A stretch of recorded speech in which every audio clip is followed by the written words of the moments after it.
And welcome, everybody, to Chalkcast number... Where are the camps? There they are. Chalkcast number 22. Welcome. We have Chronic as our special guest, and of course, co-hosts CJCJ and Johnnyboi. Very special episode because the Rotterdam Major has just ended, and we do have the, one of the winners here with us today. And I just wanted to kind of know... maybe CJ could help me out here, because it's one of those things where you kind of sit here and you think you put so much time and effort and struggle into the craft, right? And we played in multiple LAN events, me and you, CJ, and we just didn't have that sort of result per se. Yeah. I agree with that. I played in about 6 or 7 RLCS LANs, World Championships, and barely won any series. So it's just so tough, isn't it, Rizzo? You know, you play online, you win online regionals, you know, you scrim against these international teams, and it's easy scrims. But LAN it's just so hard to even win a series on LAN, let alone an entire event. Would you agree with that, Rizzo? You know, you struggled to win an event as well on LAN. Right? Yeah. You talk about struggling to win a series. I mean, I can't even count on my hands the amount of times I went into a LAN and then went 0-2 and went home. So I mean, it's just the fact that this guy Chronic, he goes to his very first LAN event and wins. It kind of just pisses me off when I think about it. It rubs us the wrong way, yeah, doesn't it? It really does. So Chronic, I mean, I gotta ask you, what's it like to just be a winner? It's great. I don't know how it feels to lose. Haven't lost that in LAN. Haven't had those experiences yet. Just winning. He doesn't know. He's made every final. Unreal. It's just set unrealistic expectations for how LANs are meant to go in your own head. You've played one LAN and it has been flawless. I wouldn't say flawless. We did get destroyed by Oxygen, but it did take the win, so... Good. Are you disappointed you didn't get the rematch in the semis? I was actually. FaZe was obviously the better matchup because we've kind of owned them since after Regional 1, but I did really want the matchup seeing as they kind of obliterated us. So, talk us through like the mindset going into this LAN. I mean, you guys are the number 1 seed, but surely, you know, as we said, myself and Rizzo, LAN's a different story. It doesn't matter how confident we are going in. As soon as you just get in a live environment, different PC, you know, you're not in your bedroom anymore. Like, I feel like you start getting placebos, the PCs start feeling a little bit different, you start playing bad, but it seemed like you didn't struggle at all with this. Like, what was it like going into your first event?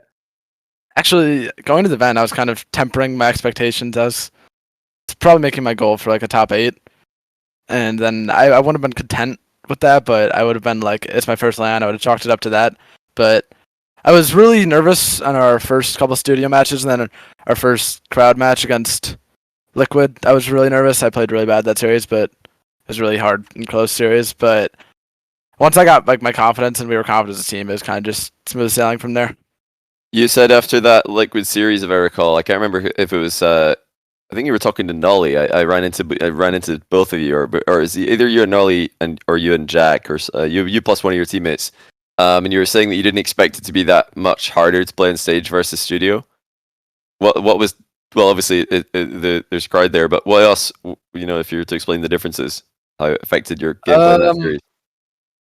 I wouldn't even say it was the crowd that affected me. I think it was more the fact that it was the top 8 single limb, and it was just like, if I lose that, I'm done. I'm going home, and I just came all the way there just to go out, and that was kind of my mentality. I was really nervous to just lose and have it be done at that. We're out top 8 after such a good split. And so I was, once we got top 8, like I said, I was tempering my expectations, but I was really going for that win, obviously. And so I really wanted to win, and anything less than that would have made me upset. And I was just so nervous going to that. Nolly kept like calming me, and it just didn't do anything until I think like game 5, when I finally like told myself I just needed to play better, and then I listened to him, and we brought it back and won. Is that really all we needed to do, was just to tell ourselves to play better? Okay. I don't know if I worded that right, but I think I just like told myself to calm down, and it's okay. How much do you think it helped you that like Nolly and Jack? Well, actually, yeah, that Nolly and Jack have been there before. You know, I like the LAN event they've done that played on stage, all that. It definitely helped me a lot. They're really good at kind of calming me and like hyping me up when I'm getting in my own head and stuff, and they were really good at calming me, especially during the Liquid and Moist series, because FaZe is kind of a smooth sailing series. Well, Nolly did say like after that series, he was saying you and he noticed you and Jack like you were pre-jumping, just being a little bit too, you know, overstimulated. So it wasn't just you; it was Jack as well. And I think we have those comms videos. Like, are we now realizing how much Nolly does? I guess in terms of being a teammate and in a 3v3 format. I think Nolly, he's very underrated. Everyone kind of like thinks of him as just like the almost filler player. He does like the least in our team, but he's so effective. He does all the dirty work for the team and cuts off passes. Really good shooting, really good defense, and like most of all, he does really well in comms, type us up, and like tell us what we need to do to get the win. I remember the comms. My favorite comms video moment was the grand final. Well, actually, the winning goal where Nolly was up, and you're yelling in comms. Yeah, shoot it! Free shot! Yeah. Free shot! Free shot! Free shot! And then Nolly's like left, and you're like, no free shot! Yeah. You're like, bro, just shoot that. And then the pass worked as well. I feel like the shot would have been, you know, if he could score from there, but the pass is clearly better. Unstoppable. Yeah. What was going through your head there? Just like a million. I hate. I went back and watched like some of the comms, but I hate it so much because like I just see how panicky and nervous I was, and just like calling a ton of balls that I wasn't even ready to go for, and just completely freaking out. And it's so like annoying for me to listen to because I know it's like not how I usually am. But we did get the win, so like that helps me a bit. But it's very irritating for me to listen to. I think the comms. It didn't sound perfect, but what I got from your comms was like you guys were so just like locked in, like you all just wanted it. Like they wanted it more. I don't want to say wanted it more because this is such Rizzo. Stop nodding your head. Yeah, it doesn't make sense. You don't want to, but it just sounded like you're all just like we are winning this. Like, and it wasn't clean like comms wise. Like there were some moments, but it was not. You just like willed yourselves over the line just with that grit, teamwork. Yeah, everyone can kind of tell. We say like we comp so much, especially myself. We just there's never like a time we're not speaking. Well, I didn't actually listen to the comms video, but like when you say you don't like how you sounded or how panicky you were, I just feel like every team is like that though. Like it's the same exact thing for each team regardless, because you know it's such a high pressure situation. And so, like, however you sound is probably exactly how the other team sounds as well. Yeah, I would calm the ball. Like, I got it, say it like 600 times every time I wanted the ball. And then sometimes when I'm to 600 times, I would not even be ready to go for the ball. I think that's way better than some people go the other way when they're nervous and like they like stop talking. They're like too afraid. Yeah. They just get in their own head. So I think it's better that you go the other way and like, you know, talk too much. We won game 3 OT against Moist off a kickoff goal, and Jack had he scored and had an open net, and I was calling him off like over and over again. He just went and shot anyway and scored, but like I don't even think I was ready to go for the ball. I was just calling him off for some reason. Really? Yeah. Yeah, I did the video get uploaded again? Is it Genji? I think it's Genji Move 1 Racing on. No, it's Genji Move 1 Racing on YouTube. Okay. I think the thing is with in there. Nice. With those comms there, like it sounds hectic, but the thing you don't realize is like when you're one of the people, like when you listen to the comms, it's 3 people always talking, but when you're in the comms, you've only got 2 other people talking. Do you know what I mean? Like you're not listening to yourself. So it's actually not as crazy as when you listen to just 3 people going nuts. Does that make sense? Yeah. Does it sound chaotic to you, Chronic, live, like in the moment? Or do you guys like? I think there was one time it wasn't at Worlds. I remember you saying you guys all had an argument in the middle of a game. You're like you told someone to never say that again because you were panicking. Somebody was making you panic. I can't remember. It was a Wasteland game, and you were like, Never do I think that it was- again. You told Jack or Nolly to never do that again. It Because was they said Nolly. something that just made you panic so much, and you're I like, never think do it that was- again, and it never happened again. It was regional 2 against SSG in the semifinals. It was on Wasteland. We were up 3-1, Wasteland. and at the end of the game, it was like the ball stayed up for like 30 seconds at 0 seconds, and Nolly just started like singing and said GG's, and it was just not over at all. And the ball stayed up for like another 30 seconds, and he was just like calling game, and it wasn't even close to game, and it just made me really nervous. I started like freaking out. That's like when you're Yeah, playing see- League of Legends and you say GG's before the Nexus has exploded, and then you end up losing. It's not that I did that last night or anything, but I don't know. saw you It's playing when, normals. when you said that, it just reminded me of that really quick. So I felt like I should share.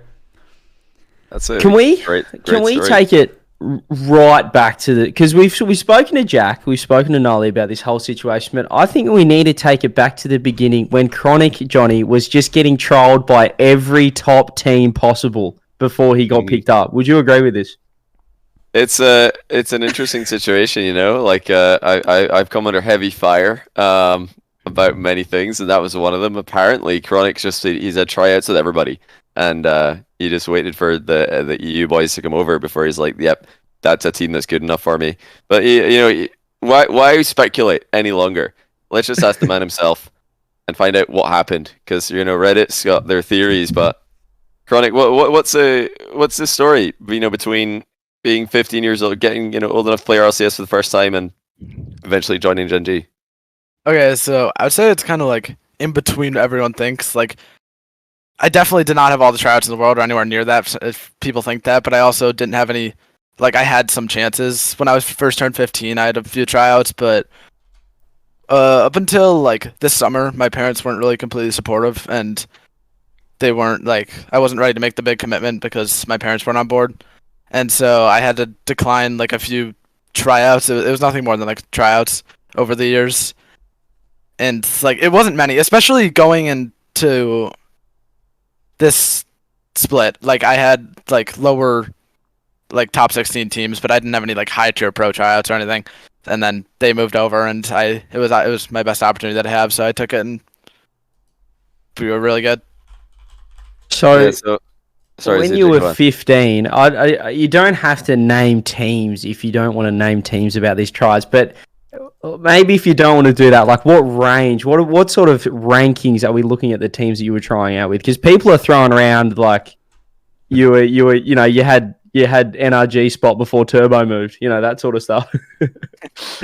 Nah, I never had any like crazy ones. I think I had I think it was after, I don't remember who got kicked from. I had V1 a V1 tryout after. I think it was the That first split of LCS. Pre-beast mode. I was pretty beast mode. I think it was Pre-beast mode, no. but I you think it won. was.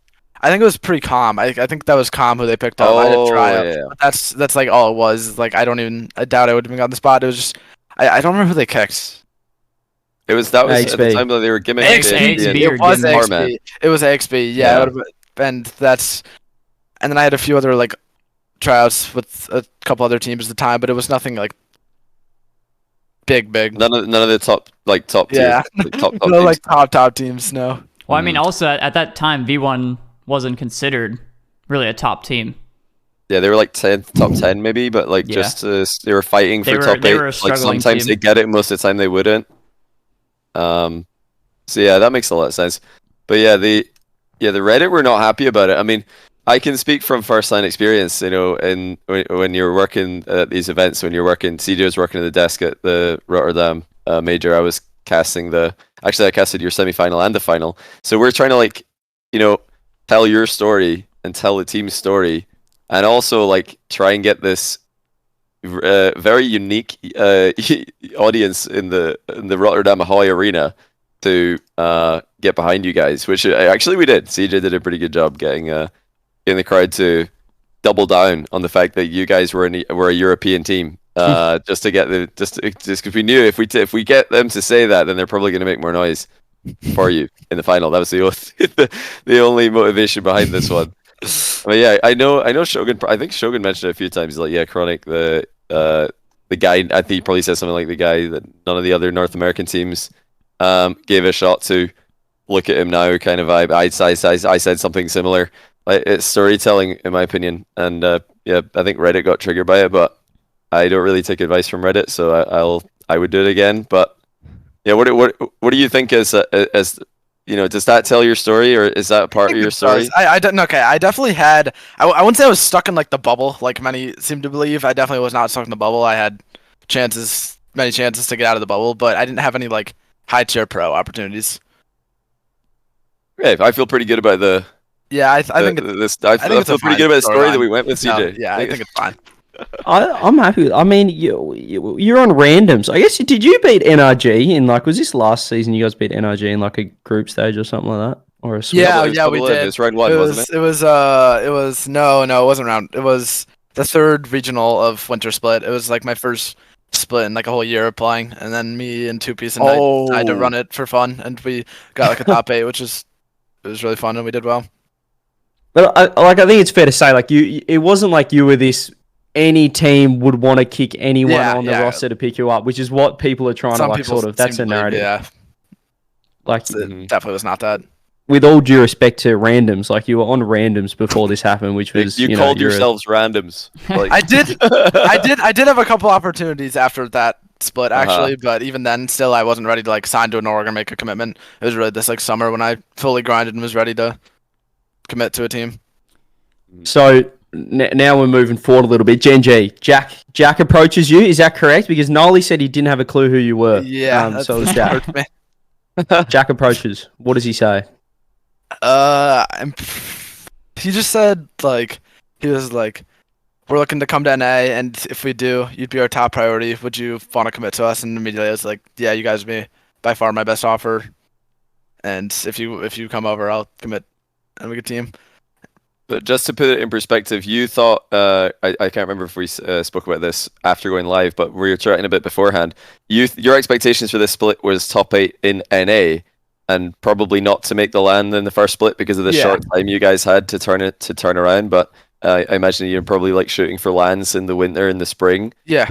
Something like that.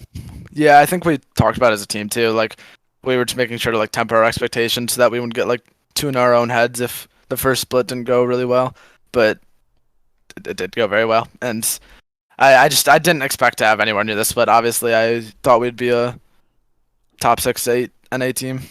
I think that's where like a lot of people had pinned you guys as well. I think. Well, I know for sure that I had around like a 6th through 10th placement or something. That's what I was guessing at the beginning. Was there ever a time that kind of switched in your mind where you were like you felt like you were maybe favorites for an event? Like a regional 1, 2, 3, or literally the major or anything like that. Like, I mean, yeah, that's it. Okay, so not really. I have I'm pretty like an unconfident player, which is not like a bad thing for me. I kind of usually go into series thinking we're gonna like not lose, but I don't really. I try to like think of us as the underdogs because that like helps me not temper expectations. I don't really know how to explain it, but it like helps me play better. But because especially after the first regional, I think like. After the first regional, I thought it was just a peak, and I was really worried that we weren't going to be able to do it again. And then we almost went out in Swiss in the second regional. And then I don't think it was really until after the third regional that I was like, okay, if we're a really good team, I could consider us like one of the best in NA. I want to know what you thought of Jack. Like you said, Jack and Nolly was going to be your best option, but like I guess the crazy thing about this is it's not like Jack and Nolly before this were absolutely dominating NA. You know, Nolly's coming from KC, who is, you could say, is the third man on KC or the third best player on that team. Jack had Joris, who was sort of the star player on Dig. Like these guys weren't, you know, they were workmen. They were good teammates, but they weren't, I guess, necessarily superstars in their own teams. So, what was your sort of like thoughts of Jack and Nolly before you teamed with them going into this? Honestly, I had no clue what to expect. As players, I actually had no clue how good they were, especially with Jack, because I kind of quit the game from RLCS X up until LA Major was when I first started watching again, and then Jack hadn't really done anything after I started watching again. Bit. Yeah, I missed Jack's prime. Yeah, and I missed Jack's prime, and then at Worlds, obviously Dig did really bad, and so like I obviously knew Jack was a really good player, but I had no clue what to expect from him and like us as a team. I think I knew what I was expecting, like more out of not like Nolly to be I knew what I was getting from Nolly, I think, more than Jack, and then Jack was just showed that he was the best player in the world. Has been So Reddit can get stuffed because not even Chronic thought they were gonna get top 8, and that was his best offer as well. So so Chronic's like in own estimation, 6th to 8th best NA team, like that's their goal, and that's the best offer he had. Then yeah, get stuffed, Reddit. He didn't. Like Reddit's telling me that I think I did see that. Chronic's like getting scouted by all the top teams, and that actually everybody knew he was good. No one knew he was this good. No one. I didn't know Chronic was this good. Yeah, I don't think anyone knew that you were going to be like one of the best players in the world at the end of this split. So yeah, well done to you. Absolutely ridiculous achievement. I don't think there's a comparison in Rocket League history to what you guys have done. Did it appeal to you that, like, because they were moving regions, like, this would be, like, a very serious, like, they're going to be putting in the work? Is that, like, was that a factor, the fact that you knew they were moving over? I didn't think of it at the time. No, not really. I kind of just saw the opportunity and didn't think twice about it to just jump on it because I knew we'd be with Gen G, and that's a really good org with 2 good, like, proven players already. So I kind of, like... I thought like the worst that could happen was top 8, and then like the best that was 6. Like I'd very like. Well, the top 5 was very strong. I mean, that's a really fair estimation. Yeah, so V2, V1, SSG, FaZe, like your solid 4 that have kind of remained the same since last season, and then Furia are coming over, who were top 4 world. So yeah, top 5 looked really tough to get into, and you guys did get that spot from Furia essentially, who missed out. Yeah, so. I thought the top 5 was pretty like solidly Furia, SSG, FaZe, G2, and. V1? Yeah. I was torn between like V1 Optic, Complexity. Well, Optic as well. It seems like you guys are leaving out energy. I just find that kind of odd. I just Well, I mean, it just seems like, I don't know, at the beginning of the season, like you could throw energy in there, you know? No. Did you? You threw them in? I mean, there was 9 teams, I felt like. So they were your 9. Did you really think it was impossible for energy to make major? I thought it was a very low percentage chance, yeah. But like so you thought like energy would be 9th? Or like 10th or whatever? Because you said complexity. I would put Cole over them, Furia over them. Optic. You put Optic over them. Yeah. But energy actually finished ahead of Optic, so I was wrong about that. But yeah, I overestimated Optic, I guess. Yeah, energy maybe 8th. I thought they'd be fighting Gen G for 8th. That's where I thought they'd be. Give the nod to Gen G. Kind of a little side question. Do you guys think that there will be a different team heading into the major for NA or next major, or do you think it's going to be the same 5? I guess that's a good time to bring up the rumors that Lost is moving to NA to join Furia. That is actually. I'm gonna go ahead and say I think there's gonna be a different team because that sounds like a terrifying prospect. If that's really happening, Lost to Furia in replacement to replace Kaio. Kaio had a pretty bad split the fall. He finished off last season well, but did not have a good fall split this time. What are your thoughts, Chronic, on North America? Nolly's talking a lot of smack about this region. Everyone's realizing it's easy. What are your thoughts on your own region as a North American? I still think that it is the strongest region. But like my expectations, my thoughts got like tempered a bit after the major. Oh yeah, you guys thought the NA was clear. I thought NA was talk to you guys. It was top 5, all in top 8. Like all the 5 from NA would be in top 8. I remember, because I talked to you guys after day 2, and Nolly and Jack were both trying to get me to say, they were like, Johnny. I think Jack's like, Johnny. Right? Listen, Johnny. NA does look better, right? They do look better, and I was like, yeah, it looks better for sure. EU's just like ball chasing. It doesn't look good at all. I still don't really get it. It's just like I don't know. It does seem like NA is just the better region, but they're just. I still think they are, but not as clear as I thought that it was. Do you think it's more NA have a better online play style? Like they always look better online, but on LAN, EU teams seem to just know how to get the job done? I actually was like thinking about this a lot during LAN. I think I brought it up with Jack once. I was gonna say like NA is a lot better online, but I guess it's not really possible to say that because that's just like Yeah, because not a thing you can really say. Mad was just domination for Europe. So even online, NA really didn't have a lot to say. Rizzo will remember that vividly as one of the general managers. Mm-hmm. Oh, North American team. I love every now and then, just every 3 months, I just like mention SMAD again, just to see the fallout from. Well, it doesn't What's matter. wrong? It was a SMAD? Mickey tournament. It was a Mickey tournament. Actually, you might have missed that because you said Yeah, you what exactly weren't was playing. SMAD? I feel like I remember that, but I can't think. Yeah, of that was in your window at the end of it was after RLCS Season X. You would have actually been. You said you quit the game. I was on like window. 20 past 2 for like a year and a half. But I didn't fully quit. I just didn't really pay attention at all. Just played pretty casually. Well, Chronic SMAD, you missed a beautiful event. It was, the pinnacle of the Rocket League competition in the online era. It was just so many memes. There were more memes per minute from SMAD than any other event I've ever seen. So for me, that was a great result for the community. We didn't like just clear this up once for all as well. T-Bates is saying that you grew up in Europe for many years as a young child. Are you actually North American? Yeah, what's let's going on clear the air here. I don't know why people are saying that. I was born and raised in Chicago. T-Bates said he spent 8 years in Europe. Where did this come from? T-Bates was telling us this in person, and he's dead serious. He wasn't joking about on camera. Are you sure he wasn't serious. joking? No, he was dead wasn't. serious. He's like, yeah, he's born in Europe. Yeah, he lived in England for like the first 12 years of his life. And they were like, if you listen to his first the first like time that he spoke, he sounds English. He's got an accent. T-Bates said he's on the desk. Yeah, he said it on the desk. No way.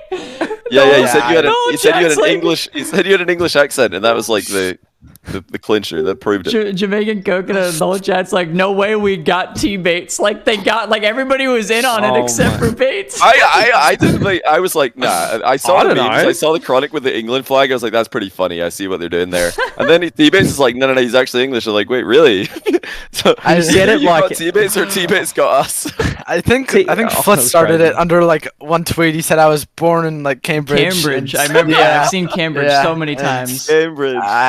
There's a joke that apparently people actually started to bleed. I saw so many like threads where people would argue that we're an EU team because all three of us were EU because I was born in the EU, and I was baffled by how many people believed it.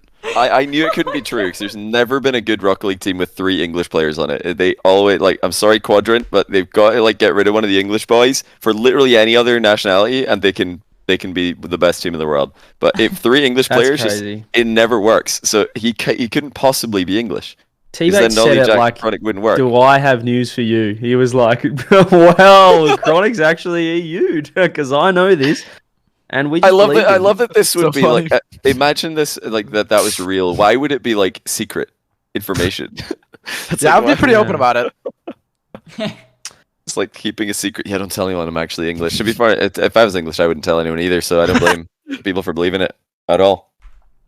The other narrative that I'm seeing, right, about you is like, how did no one know that Chronic was this good? And there's this clip of Jack on Twitch saying that like you weren't like how you're playing now. Like when you first joined the team, you weren't like what you are now. You had to improve a lot, and you improved very rapidly. So he was saying like your challenge game was terrible. That's his quote, not mine. When you first joined and scrimmed and stuff like that. So I'm saying, how much have you improved and learnt, I guess, from this new team? He's trying to say like you've gone from a really good mechanical player to just nearly a complete one of the best in the world now. I definitely have been. I did like improve very fast whenever I joined the team because like getting those high level scrims is extremely helpful. Like we were also scrimming more than I think most teams. We were scrimming 3 times a day for a while, which is like most people do too. And just Yeah, it's getting like those high level. 50% more. It's crazy. Yeah. Most of those high level teams only do 2, and just like getting those. Do you high think level that's lazy? Do you think that's lazy, Chronic, to only do 2 scrims a day as a high level team? Jack and I argue about scrims a lot. He thinks that if a team would just scrim like 6 times every day, they would just win everything. Well, you don't think so? No. I guess they would give themselves like the highest probability to win, but I still don't think that scrimming that much more like would make it so that they just like win everything. There is evidence of in other esports. It's not really been tested in Rocket League before, but I'm pretty sure when League of Legends became like really popular in Korea, like they were like a whole year late, or like maybe 2 years late, if I recall. I think it was a year late or something, to actually having the game available in the country. So they were way behind. People thought they would be miles behind when they played their first World Championship, but they were already better than North America and Europe in the first World Championship they played, and it was because of the like rigorous, like non-stop practice regime that they had compared to Europe and North America, who were very lazy. I was always wondering, like, what if Rocket League came out in Korea, like, and they like applied their system that they've got in place from other esports? Would they just catch up incredibly quickly? I actually heard about that too, because like probably like the early seasons of League, where you'd hear that like the Korean teams were playing for like 12 hours a day. And they would wake up. They had like calluses on their head. Yeah, they would wake up, solo queue, scrim, play, study, eat, whatever. Play, eat again, play, go to sleep. Like it was literally like they lived League of Legends, and like it was such a like they did this. It was mainly StarCraft that pioneered it, as far as I'm aware. They would just get like whole bunch of people into a tiny house, and they would just play StarCraft all day. Yeah, like just a whole bunch of nerds in the house. Everybody's practicing, and that's all you do. If you don't practice, the guy next to you is gonna get better faster than you, and you're not gonna be able to keep up. So everybody was just like so competitive with their practice time.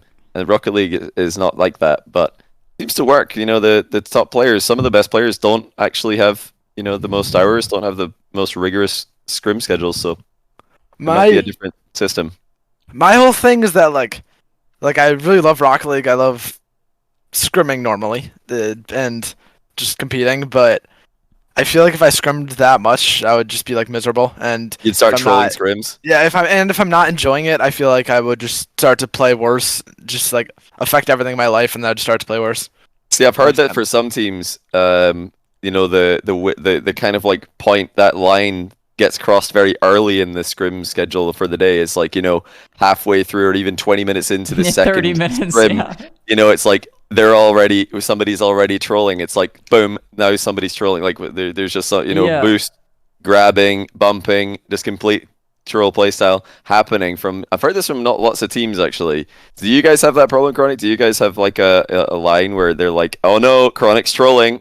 He's played too much Rocket League today. We need to get him out of here. So especially at the beginning, I would kind of want to troll all the time, but Jack and Nolly are very serious, and so I would never be able pause. to, like, Why troll. would you want to troll? I wouldn't want to troll, but like 3 hours of scrims, because I haven't really ever scrimmed often, and so that was really hard for me at first to get into. But literally every time I'd try to troll, they would just shut it down and just... You'd try to troll. I wouldn't really say that, but like if I ever like I could see him, he's sneaking up onto the ceiling for a really dumb pre-jump, and they're like, Chronic, get down, get down, get off that well right now, get on the ground, go get the little boost pad, and he's like, oh fine, okay, just get back on the ground.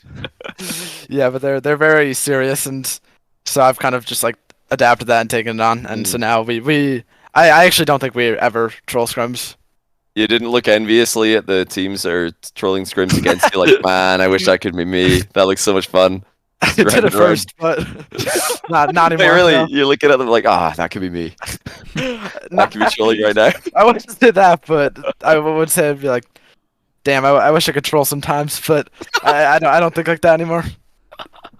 Yeah, I was gonna say, like, scheduling 6 hours of scrims, like, you could do it, but it doesn't matter a lot, because a lot of teams will just stop after 30 minutes, like you said. Yeah. Because like, like most teams do 2 hours. You'd have to get Europe scrims. You'd have to scrim Europe teams in their scrim block, and then scrim North American teams in theirs. They would take it serious. That's the only way. Is you've got to scrim in like both of the regions. You'd probably like have a bad time with ping, but it's better than going against people trolling. Like, it is, when you look at like other games, there's so many that like League, there's 105,000 champions. Like CS, there's different maps, different setups. So is Rocket League really that strategical, or is it mainly like individual mechanics? And like, are there that many situations? Like, is there a point where if you're just scrimming 6 hours a day that it's not like, are you really improving? Or is it more about like individual mechanics? Like, how strategical really is Rocket League? at the end of the day?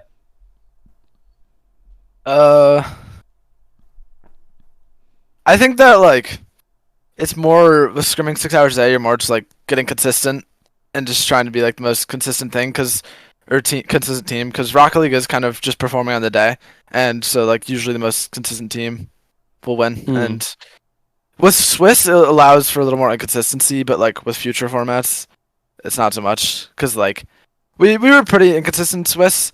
We didn't have that as bad as Swiss as some would like to say, besides Regional 2, but we were pretty inconsistent. But I think people also remember the Swiss where you didn't qualify first try. As well. Yeah, because that was like your first tournament, but it looked shaky, and people are thinking, oh, is that a bad Swiss? Because you had that bad Swiss, then you did make it in, then you had like another bad Swiss after that. So like oh, compared to like a space station is just 3-0 every time, or a phase who look much more bulletproof. That was, I think, the comparison there is like, okay, Gen.G and Swiss clearly here, but in the bracket they're above everybody. And that was literally I was on the desk for one prediction the entire event, and it was I think it was a Gen.G Liquid series. I said, yeah, Gen.G, and they've made the bracket. This is going to be different this time, because I know people always say like, oh, first seed's never won and all this, and you've got to like throw a curveball because the Rocket League's never what you expect. But I want to thank you again, Chronic, for winning, because finally a first seed won, and not only for me, but the entire Chalked podcast, we did collective predictions, and we had you guys winning. We didn't get the second place right, but we did get Gen.G right. People called us stupid for picking a first seed, but it worked. So if you guys listened to me, you would have got the second place right. I just want to say that. Wait, really? Did you? Nah. No, I didn't have the second place, but I was definitely trying to send them further. That's for sure. I was trying to send Oxygen further. I said they were going to do well, but they should have. I had Oxygen in 8th. I had them in 8th, so I got that one right. We had as a collective, we had them out in Swiss, and then they just 3-0'd Swiss. That Oxygen series against FaZe summed up Oxygen. Just peak Rocket League into just not having anything. They just swung. I don't know. That was a weird series. My mentality. They were swinging for home runs. They kept missing. They were like, "What are they doing? Like, just chill." Like, FaZe are not doing anything. When I was watching that series, I was like, "FaZe are doing absolutely nothing. They're just waiting for Oxygen to go, and then they're moving the ball. Like, FaZe have the ball, Oxygen come like flying in, and FaZe are just like, yeah, I'm just gonna move it just over here. Just gonna pop it a little bit. Oxygen player flies past it. Second man comes in, he flies past it. I don't know. They just didn't seem to have a lower gear like Gen.G did. Gen.G were just like, oh, FaZe are just chilling. We're just gonna make sure we don't overextend, because I'm not trying to leak any of Chronic strats here, but it seemed like the win condition for FaZe was just be sit back merchants and counterattack. Yeah. I pulled up that series right now on Wikipedia because I remembered that series against like Oxygen and FaZe, there was no like close games at all. All the games were more than one goal apart, and it's just because it was either like Oxygen just completely overextended and lost the game, or they just destroyed because their extensions like always worked. Exactly. This guy should be an analyst. Like, just honestly, retire 1 out of 1, become an analyst. You're nailing it. Retire at the pinnacle of my career. Yeah, the peak. Oh, I guess you gotta get worlds. Yeah. Yeah, I retired just peaking in at 12th place at Worlds. It was ridiculous. Fear, I saw you jumped in and you asked about their comms. I think we covered a bit before though. Like, if you're listening to Gen.G's comms, it sounds absolutely chaotic, but put yourself in there as one of the people talking, and you're only listening to 2 other people comm. It's actually not that chaotic.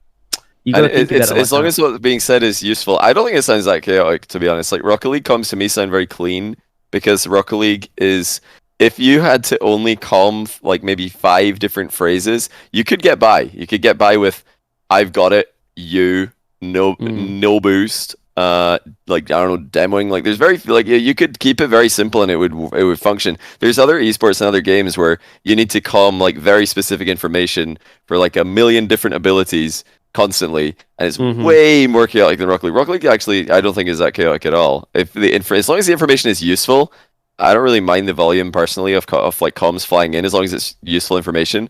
I have been critical in the past of some teams' comms I listen to, and I'm like, why is this guy like telling me every 5 seconds how much boost he's got? I'm on the way to back left boost. I've arrived. Yeah, it's like useless information like that. Like, okay, what? Yeah, why? Some teams like really just try and calm everything for no reason. But if you're just like Chronic saying I got it, that's actually more useful than saying 4 useless things and then saying I got it, in my opinion. So I think the comms sound great. I don't know. I don't know. People need to listen to other games. You'll hear some mad comms, ridiculous words per minute being uttered.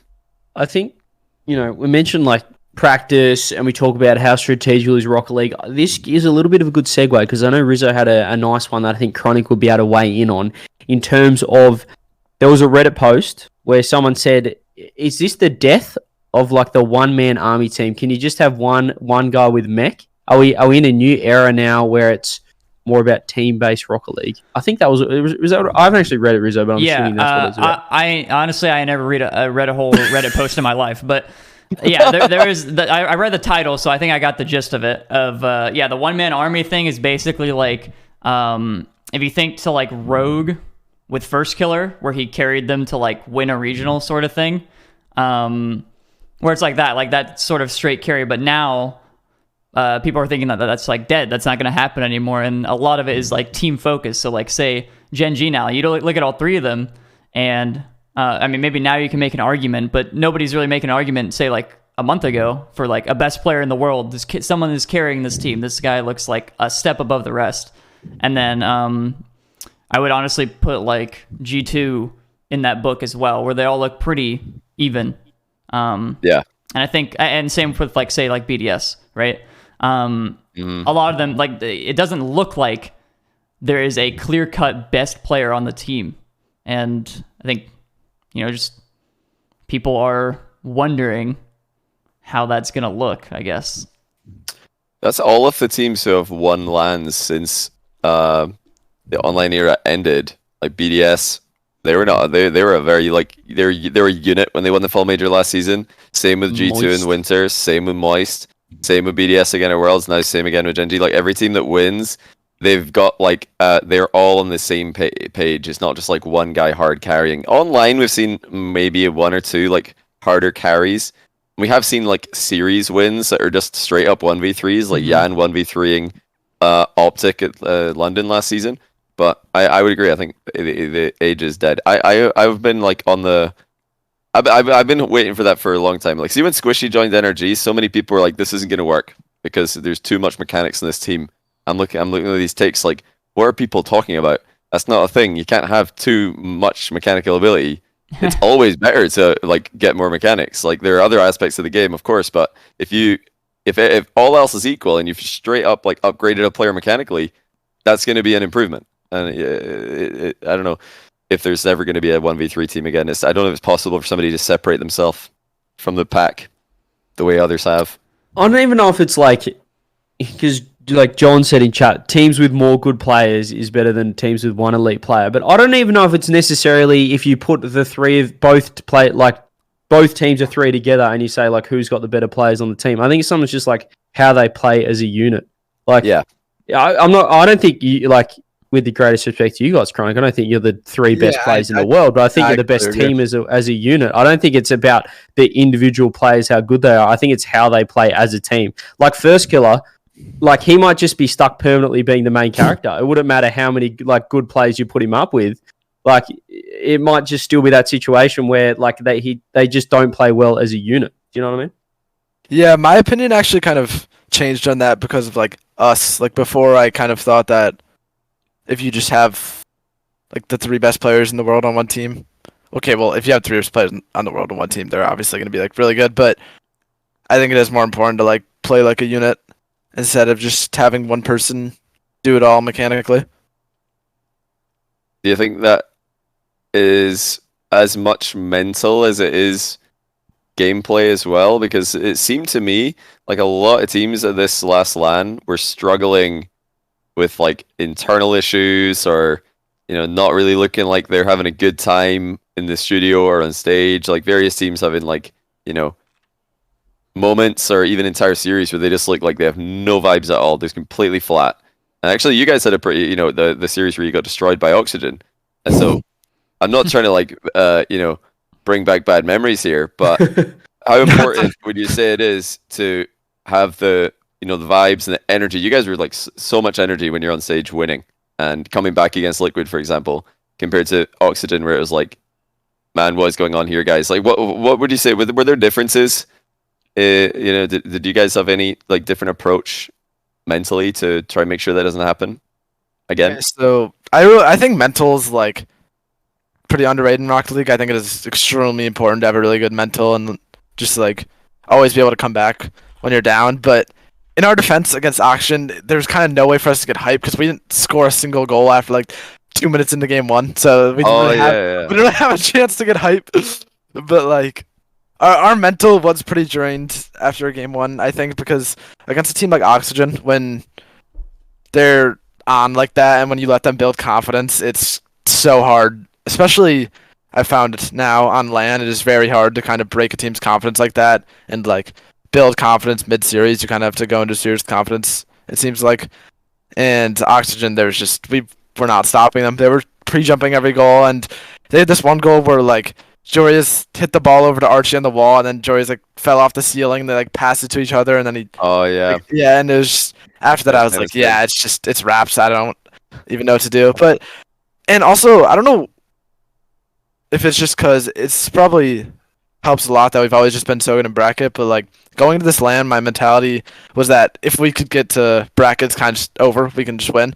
And like I always thought Swiss was gonna be the hardest part, which it kind of was, but we did come pretty close to losing to Liquid. And against Liquid, even when we were down 3-1, my mental was never really bad like it would be in a best of 5.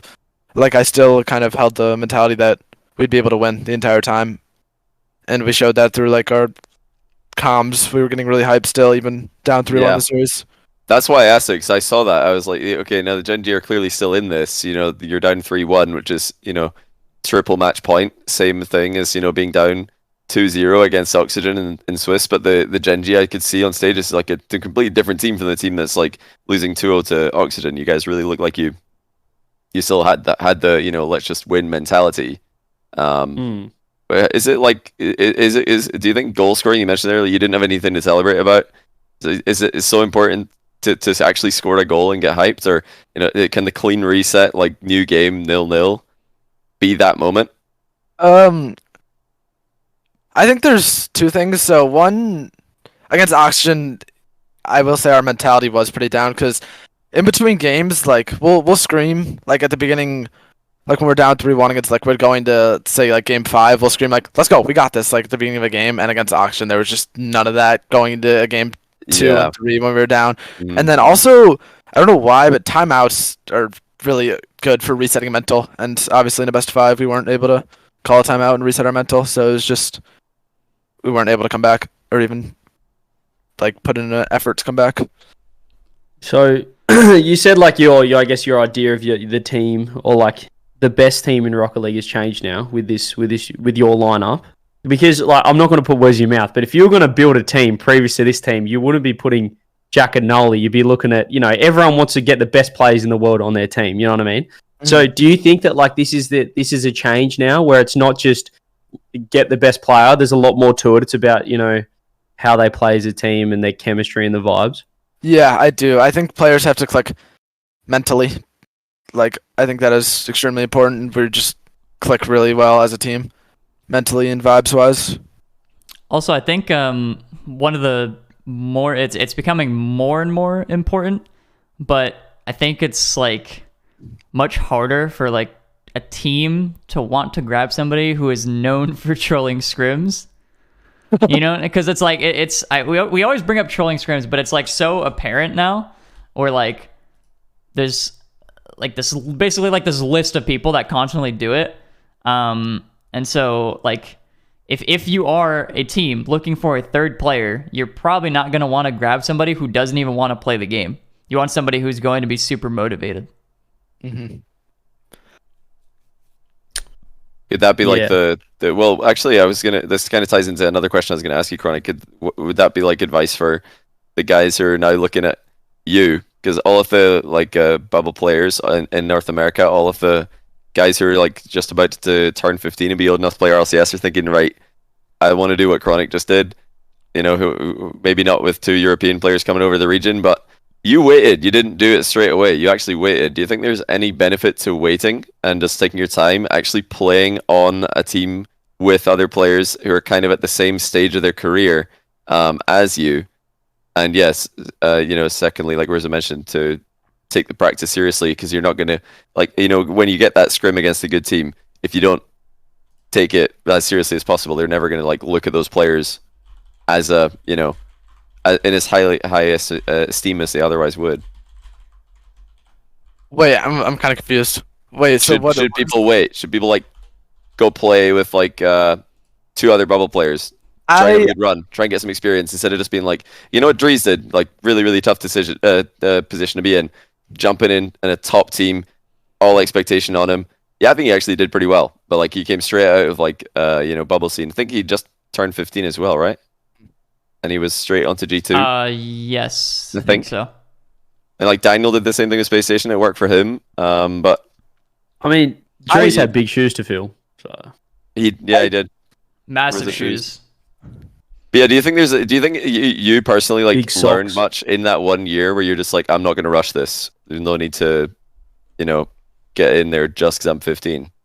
Yeah, so actually, I wanted to go pro when I was 15, but like I said, my parents weren't really supportive, and I just wasn't really in a situation where I could commit to a team.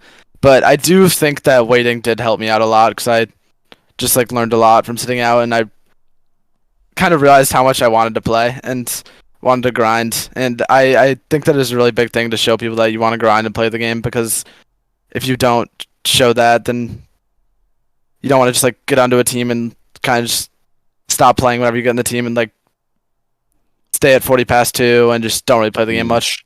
You want to show that you can grind even after getting to that place that you wanted to get and not get content. Oh, that's you get? Sorry, you go. Sorry, go on. No, you.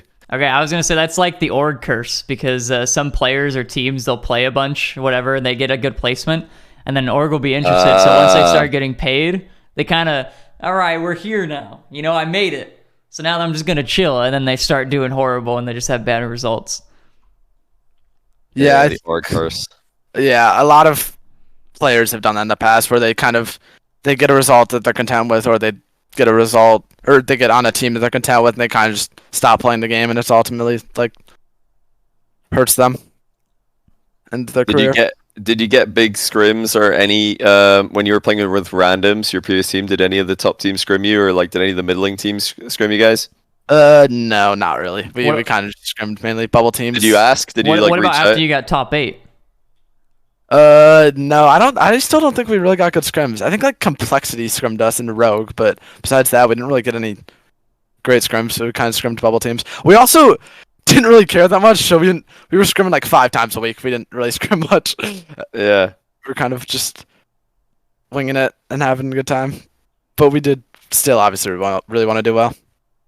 So do you think because there's been a lot of discussion over the past year about who scrims who, and should top teams scrim lower rated teams, or should they just say, nah, we're better than them, we have nothing to learn from them, we shouldn't. It's a valid discussion. But do you think you guys, it was kind of your own fault in a way? You said you only scrim 5 times a week. You're not really trying to practice that hard. You're not really pushing to get those best practice partners.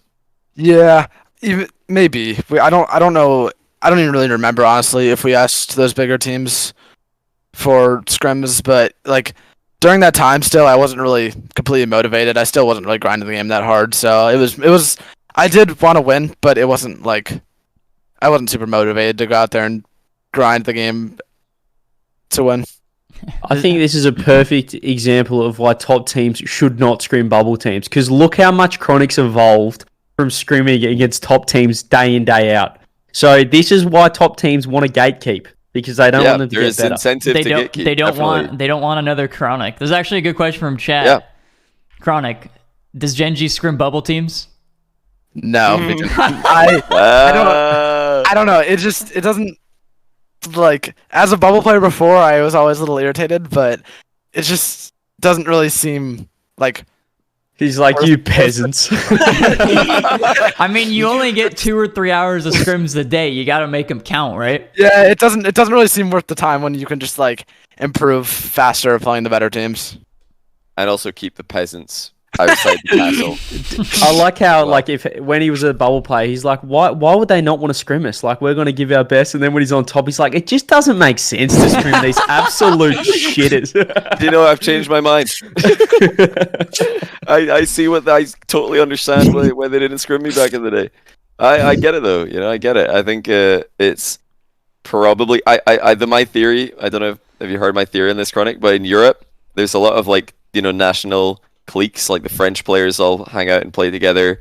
The Spanish players all hang out and play together. The English players.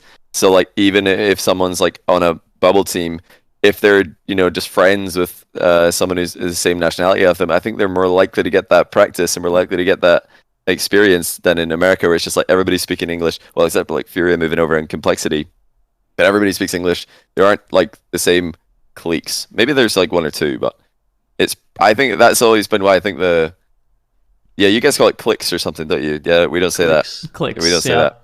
Sorry, guys. I'm not. It's another accent thing. We'll cut it there because we do. It's always like a rabbit hole when we start talking about how many different ways there are. Jack will have to teach you how to say it since he's American now. Yeah, I can't wait to hear his American accent. Could Jack do an American accent? Probably. I'm sure he can. I think we actually, while we were in London boot camping, I think I had him do it a few times. I think he had a pretty good American accent. Can Nolly do one? There's no way Nolly can do it. Nolly's was great. Nolly can't even do an English accent. Yeah. Scott's accent's a lot heavier. There's no way those two get a visa and then say, I'm American now, like it's a citizenship. I am NA. Holy. I want to. The visa interview is so funny. I wonder, they asked me when I went to get one to cast LA Major, do you have any other aliases that you go by? And I was like, yeah, my online name is Johnnyboi. The person's like, yeah, fair enough, kind of makes sense. Your name's John McDonald, Johnnyboi. Yeah, kind of related. And then Stumpy's in the booth next to me, and he's like, asked the same question. He's like, yeah, so I also go by Stumpy, or sometimes Stumpy Goblin. He's just looking at him like Goblin, writing this down like, who is this guy? What is he on about? So Jack probably had the same thing. Where he's like, yeah, I'm also called apparently Jack. And this person's like, why is he saying apparently? Like, just say Jack. Because the visa's like for like Academy Award winners and stuff. And it's like, yes, I'm Stumpy Goblin. Stumpy Goblin. Yeah, we got O1 visas, so it's like a tough one to get. But I think it's a bit easier for the pros because they fall into the athlete visa. That's more people get those. There's far more athlete visas going around than O1s. Stumpy Goblin got one while literally being called Stumpy Goblin. Incredible. Well played. Stumpy Goblin. I want to circle back because I don't want to try and extract juice out of you, but I'm really interested in this topic of now it's not just like pick the best players and like you'll win, or if we don't win, this guy's bad at the game, we need a roster change. So now you've got Jack and Nolly. You've had this epiphany that the 3v3 you don't just need to have first killer and beast mode or something on your team to win lands.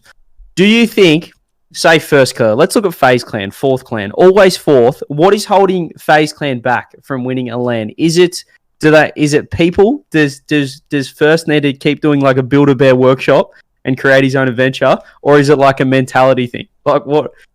I do. I think it's kind of purely a mentality thing. I think kind of like being friends with your team and having a really good mental and good vibes is really huge, and kind of you don't really see that in FaZe. I don't know if it's true, but I feel like after getting that many fourth places, you could just have a mental block. So that definitely could be weighing them down a lot, especially first killer. Fourth killer. I'm sorry. It is actually ridiculous. So like I think they've only missed one fourth place. It was in London. They got ninth, 12th, or whatever the format was. But they got fourth, and even in Gamers 8, I think they got fourth. It's actually insane. Mm-hmm. How many fourths they get. But I would take a bunch of fourth places. It's pretty good. It's actually pretty good. It sounds good, but nice. You always want to win. So like whenever you're getting that much, it has to. You can say you always want to win. Me and CJ will take the fourth places. Okay. One over it.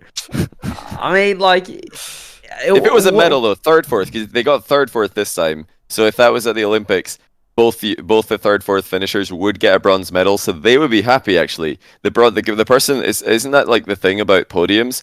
The gold medalist is really happy because they got gold. Silver medalist is sad because they were one away from winning. And the bronze medalist is like happy because they got a medal. They're like, oh my goodness. And then fourth is like devastated. So maybe it's not so bad. Maybe we should call them third killer because they did get third. Do you have your medal? Is what you're looking for? No. I thought my mom knocked on my door. I will be back in like a minute. Hang on. Okay. Sure. No problem. Did he get a medal? Now he's gone. You should run some ads, Rizzo. Get the ads in there. No, I don't need to run any ads. I'm good. Listen, let's. I know you're just trying to help me out, but I don't have any ads. Look at this guy.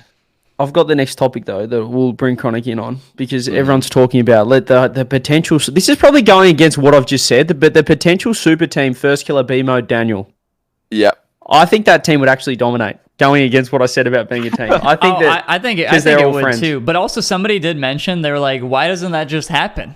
Somebody in chat. Well, if that's the case, then why doesn't it just happen? Why don't they just team? Yeah, it's because contracts are because there was orgs and the orgs want money and the other orgs would have to pay a lot to get those players specifically. That's why. Simple answer. I still think that it would make more sense to have one hype man and one hype player on the team instead of just the Daniel Beast Mode first. I think that team would be contending for any event that they're in. So, like at some point, like the talent is going to be so great, that even if they don't have the best like team atmosphere, which we're purely speculating here, they might actually. You know, it's a hypothetical, and they're all good friends. Yeah, so maybe it would be great. Maybe it wouldn't, but even if they didn't have a good team atmosphere, I think they would still be just so talented that they would be a threat to anyone.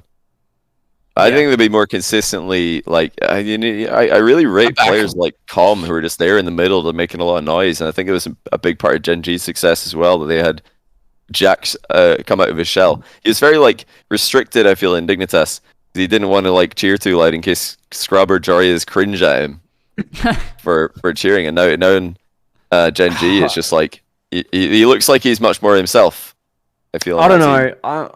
I'm all about, like, I'm going against what I said about, like, let's build the best teams, the best environment. But I just think, like, Chronic, you're just back. We're just talking about the potential first killer B mode Dan lineup which I said is probably going against what I said about building the best team instead of the best players. But I honestly think that team would dominate.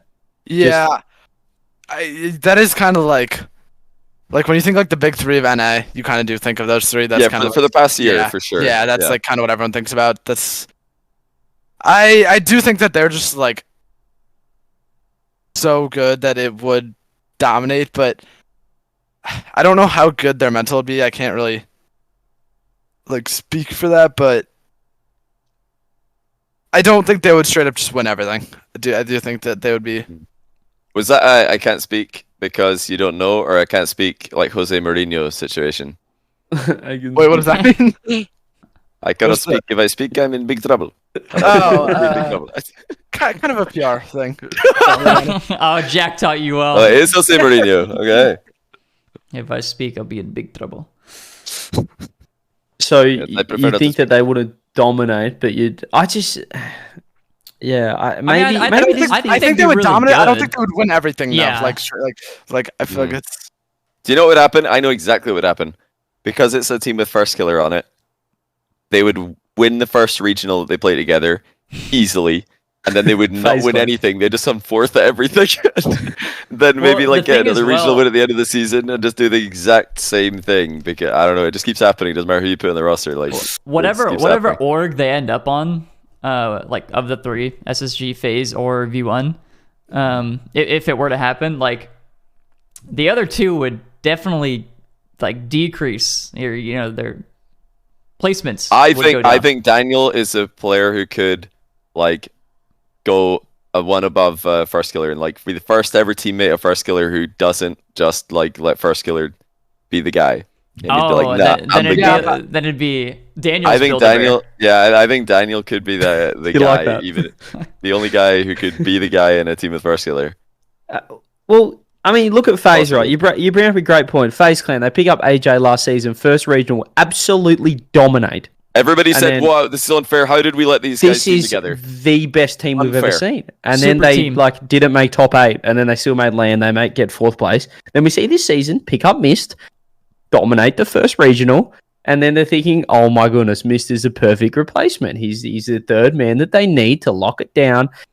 And then it's not like they fell off. They're getting 4th place. They're still one of the best teams in the world, always a contender to win a LAN. But is this now is this more proof that it is a mental thing? They're good enough to win LANs to continue that trajectory from the first event, or is it purely like a honeymoon thing? Like anytime they pick up a new team, they're like, "Oh, how good are we first regional?" and then they fall off.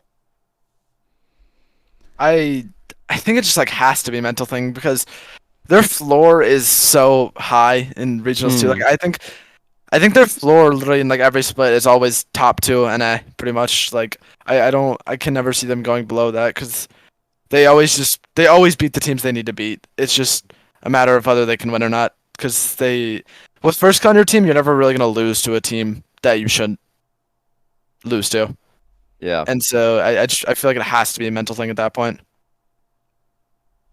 It's an interesting one. I mean, it's interesting because with Mist, I mean, the teammates that First Killers had, Mist, Typical, AJ, for the past 2 seasons, everybody would put those guys pretty high up in their, NA rankings, top 10 pretty consistently as individuals.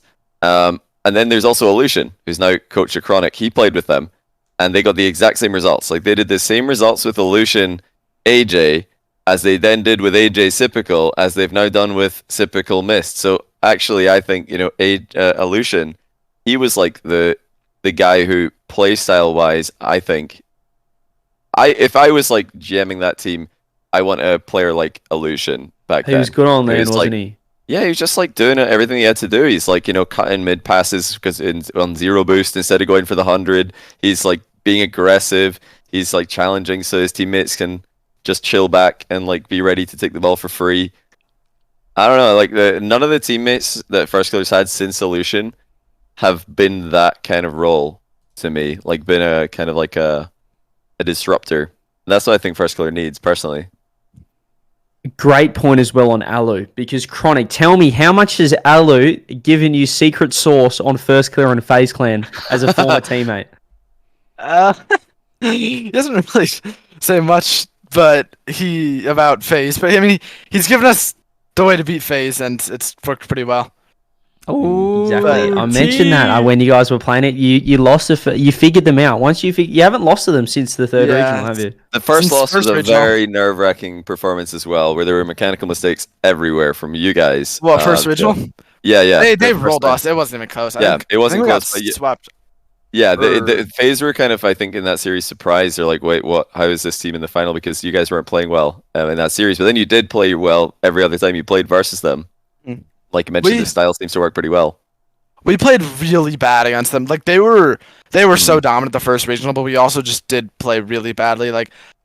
The first regional, I'd say that it was more of Jack was own goalie. Amazing all split, but no. The first regional was a Jack complete masterclass. No. Oh, okay. The first regional, he against V1 and SSG kind of solo carried. And then the second and third regional, me and Nolly started to find our place. Mm-hmm. And I think that's part of the reason why we've been so good against them since. Did you overthink the first grand final against FaZe? Jack was mentioning you're expecting them based on scrims to be constantly challenging, insta challenging, and they sat back and you guys gave them the ball a little bit. Was that more of a mental, you overthought it, and then now you figured them out, you know how they play? Okay, so I think the main thing was that I literally just got content with our result in the first regional. Literally, this is something I've been annoyed about myself for a while now, because after we got top 8, I still wanted to win, and then we got top 4. I was really happy with that first regional result, and then we got top 2, and I was like, okay, this is our ceiling, it's the highest we can go. And even after we lost, even after we our intensity dropped so hard against FaZe, and then even after we lost that series, I wasn't that annoyed, and that should never really happen to me. I was like, oh wow, what a good first regional, we got second, and that should never really be the case. I should always. But you want to be annoyed. You'd rather be no, that wasn't the result we wanted. Yeah, exactly. Because after we lost to V1, I was livid. I wanted to win so bad, and it was just so annoying to bring it back in that series. Then we lost in Game 7 OT after bringing it back down 3-1, and I wanted to win so bad, and then we went out there in the third regional and got our win. And I do think that third regional win was so important for us because, like, it showed that we weren't just like second perma second, and we were able to like get over the mark, and then we got our first, and we knew we could do it on LAN too, and it was just a really good confidence booster as well. So you just started wanting it. I yeah, I guess so.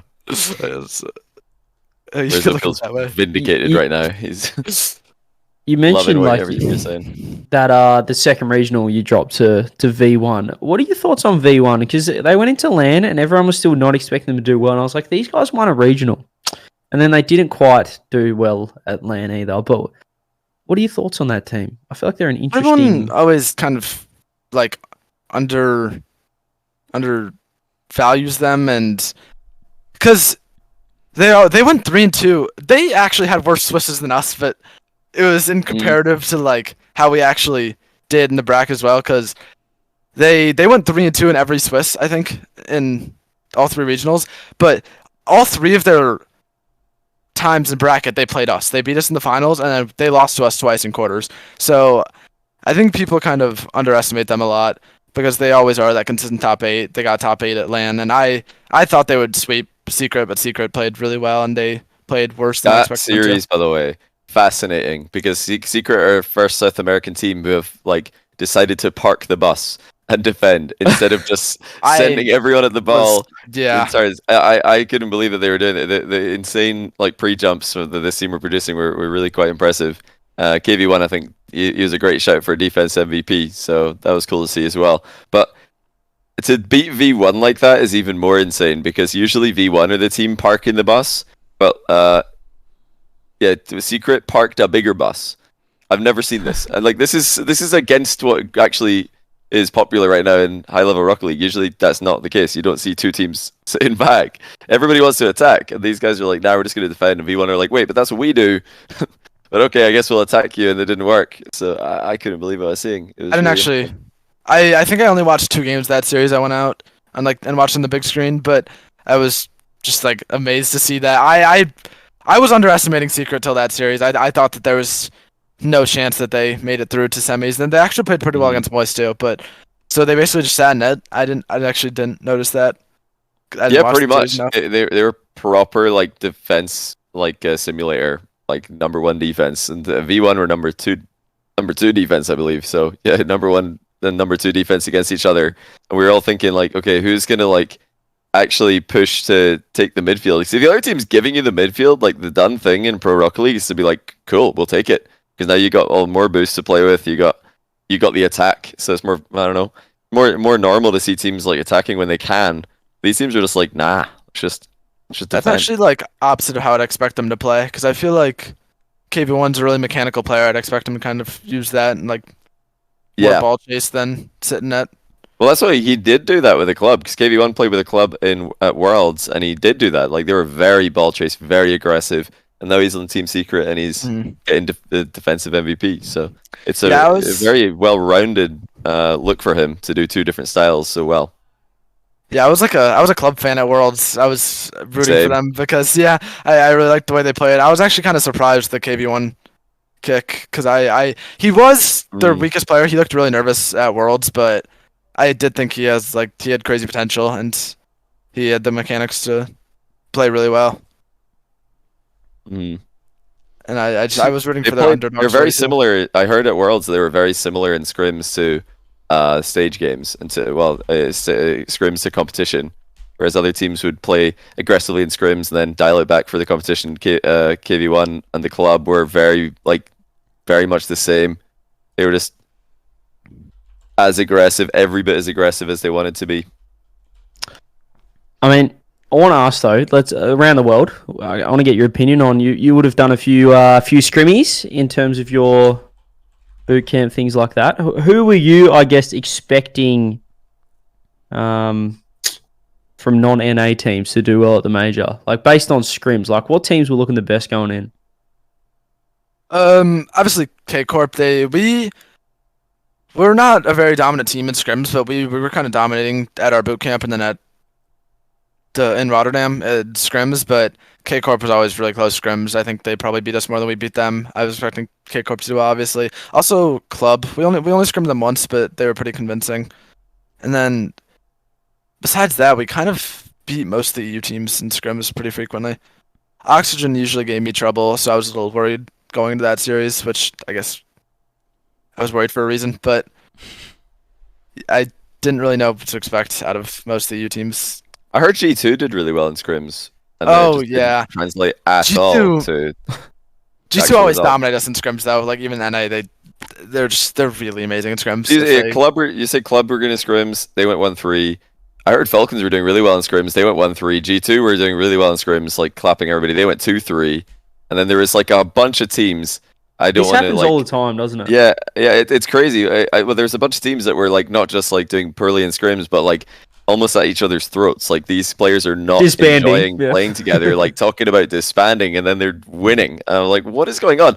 Is it just better to like Chronic saying it's good to like be friends with your teammates? Maybe What there's about also the a world where reverse? it just has to be one of the extremes. You have to either be friends with your teammates or absolutely hate your teammates. And Yeah, I don't know. either of those does well, but definitely don't be like in the middle. Moist doing well was so surprising to me. I did not, especially after their online performance in that last regional. I knew that they were all pretty good LAN players, Astral in the past on KC, and then Joyo and Rise with Moist, and like I don't know, I had no like expectation for them going to LAN. They just played really well. Yeah, that last regional from them was a little scary. But they honestly, like, I think they exceeded expectations just because so many people were just, like, I guess doubting. They were just completely doubting them at that point. Like, once they saw, I mean, the first two regionals and then the third one as well, it's like, oh yeah, this team is like, they barely even made it. They clawed their way into the major. And so getting second Like, was it place fourth, ninth? I think. Yeah. I think Yeah, online they got fourth, ninth. But then yeah, like, sorry, go on. Nah, I was a pretty big doubter until the K Corp series. Like even after they went 2-0, I thought they beat an unconvincing phase, and then I can't remember who their second round was against. Yeah, I won't lie. But That phase the series club- was it was Space fraud, Station? like because I Club was game 5. I was Oh yeah, so it even was the happy. club Game series 5 wasn't versus- very convincing. Sorry, you know, but Oh no, I was just Yeah. saying the phase series. I was just saying it's so fraud like because like I watched it and I was like so happy that they won, but I was like, I mean, they didn't even know how to aerial, so it was like it was such a Yeah. weird win because you know, Yeah. they got the 1-0, but they beat a team that kind of forgot how to play, and so it's like, oh well, that doesn't really help their case. You know, they're not looking strong because that team played pretty poorly. I was very unconvinced up until the K Corp series because they had pretty tough losses in rounds 3 and 4, and then they had like another unconvincing win against G2, and they just really came out and played well in bracket because I'm pretty sure K Corp kind of owned them like in regionals, and I think Oh, yeah, beat they them in did. Yeah, Swiss yeah. too. There So I was was really only Mice beat them in Swiss once, I think. The first time they played, Mice beat Yep. them, and then I think KC won every other time. and they KC played. they played quite a Dominated. bit in playoffs, and KC beat them It every was like time. 4-1, like not Yeah. close every time. Like KC had their number. It just looked like KC were totally. And even at didn't they play major as well? They in the 3-0 round, the 2-0 round. It was Mice KC. Yeah. KC just Yeah. 3-0'd them again. So it looked like it was more of the same. Like Rise and Joy looked like they had a bit of a mental block. It looked like they hadn't figured out what they want to do with like Astral and the team. Like they don't have that Vatira at the back anymore. But yeah, credit to Joyo actually for like taking a much more defensive role on Moist. And Astral's like just firing in offense. Unreal. Absolutely unreal performances. And Rise I think had just another solid LAN where he's scoring goals like very, very Just consistently. getting goals. He's just a goal scorer. He's got the predator instinct. So yeah, Joyo like taking a much more defensive role in that team, showing that he's got more to his game than just a first man trying to outplay people. Very impressive. So I don't know how you guys felt about the LAN in general, but for some reason I can't get it out of my head that like this was one of the best LANs. And I don't know if anybody else feels that way. And it's like I think just like everything just how everything was like behind Tell the us why, scenes. Rizzo. Why did you like this LAN so much? Everything behind the scenes, well, except for the weather. Weather is a little too cold for me, but everything behind the scenes was really like good, really well thought out. And then even the matches that were played, they felt really exciting, and like the storylines there were really, really good. And even the winner, Gen.G coming out and winning it, felt good as well. I think a lot of the time, maybe it was because KC was supposed to win, essentially, like they were the favorites going in. I think a lot of times when there's a LAN event and there's a favorite that doesn't end up winning, it makes the LAN event better. At least that's how I feel. Because it's like more unpredictable, you mean? Yeah, and then like at that point, once that team is eliminated, it's like, it's just kind of, you don't really know what to expect. Yeah, now anyone can win. There's hopium. It's up for grabs. Yeah, it's hopium. Anybody can get, because once other teams see that too, they see Casey's eliminated, we can win this. It's that sort of mentality, and I think there's a lot of that from fans as well, where it's like, oh my god, it's broken wide open. I think everything about the LAN was good except the scheduling, like in general. It's too long. Obviously, the first 2 days were long. And the time zone as well was obviously time zone as well was online. scuffed. Like why it was started way too early for the times. I think it was like the event, or not the event. The venue had restrictions about the time. Yeah, they didn't want to have a London where they were kicking people out basically, or nearly at the end of the grand finals. But I think 7 best of 7s. Like I think we just have to go away from it at this point. I know it's like scheduling, but it sucks. Yeah. I don't understand why they don't extend it over more days. Like I don't understand why it has to be within 4 days. Money. Is that like money. They save that much through that? Yes. Oh yeah. So much. It's very expensive because then you're paying for hotels for hundreds of people for one extra night. You're buying the venue for an extra day. It's very, very expensive. There's like a lot more to venue costs for events like that than just the venue itself. There's also security and other logistics as well. So very expensive. But I would agree. I think the schedule was too long. I do think, by the way, this is something I thought. So 7 best of 7s in the last day was long. However, I think it could work if every other day before that was short. Like imagine every other day is a short day and you're just like coming into the last day still full of energy. Like I know from working these events, like day 1 and 2 were really long. Rizzo was like falling asleep at 7 p.m. after day 2. Like he couldn't stay awake.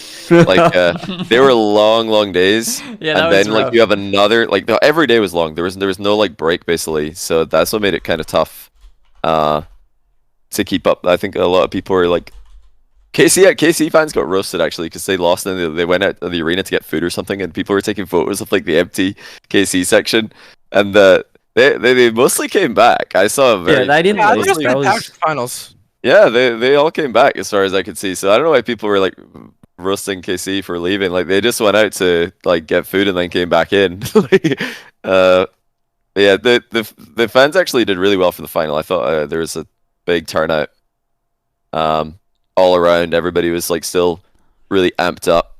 I'm not like super against the whole like 7 best of 7s in one day. I still don't really feel like it's long. Like I don't think, well, also because I mean you are a different story because you're working the event, and Chronic is a different story because he's playing the event.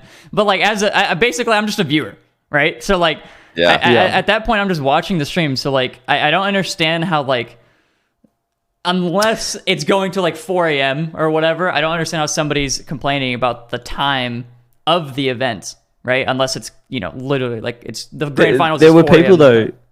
There were people like had to plan like series that were going to take off to like go outside, like have a break or go do stuff, which I don't think is a good thing for like a grand final day. I don't think we should, because a lot of people. Talking to like the craftman section, like the chant. I don't know what section they actually were, but they were like, okay, the moist like secret semi-final, like half the crowd left or like took it off and like, all right, this is our break. Yeah, they need to get food. They were like, right, we got to go eat something because you can only take so much to the seats, and I understand that. Like I think they were allowed to leave the venue this time. I heard at Worlds in the last day that people. I didn't know that at the time actually when we were at Worlds, people couldn't come back in if they left. So people were actually just in the arena the whole day, which surprised me. It's much better if, of course, you can just go outside and get some fresh air, even if it is -5 degrees and too cold for some people. Others definitely want to go outside and walk around a bit. I would love to see a LAN where there's just 2 semifinals and a final on one day though, with more like content, way more content in between, so that the audience can be like, right, semifinals done. The next one's starting in like 45 minutes, and you've just got content. Well, like what kind of content would you be thinking? Because I mean, from my thought process is like 3 best of 7 series that could just be like sweep. Maybe it's a best of 7, but you know, it's hypothetical sweep. And it's like the actual match time is so low for your day. So like, what are you thinking of actually filling that gap? Oh, it's so many ideas and so many ideas. But yeah, go on, CJ. I think 3 best of 7s are still minimum 3 hours with like setup time, build up. Even if they're sweeps, like the way it goes on LAN, it's like hour time slots per best of 7. And then if you compare it to regular sporting events, like that's pretty normal, like a 3-hour event. I think we've just got used to in Rocket League. It's long, even like World Cup final was less than that. Like you know, that's the biggest sporting event and the biggest event, like full stop. I just think it's weird, like if you go to an event and what did pre-show start at, like 10 o'clock, 10:30? 10 o'clock on the last day, yeah. 10 a.m. People wanted pre-show. to be there because Lando Norris. They're like, oh, okay, we got to get there for that, and you're in at 10 in the morning. Then you got 7, 8. Actually, if you include the hour pre-show, 8 hours straight.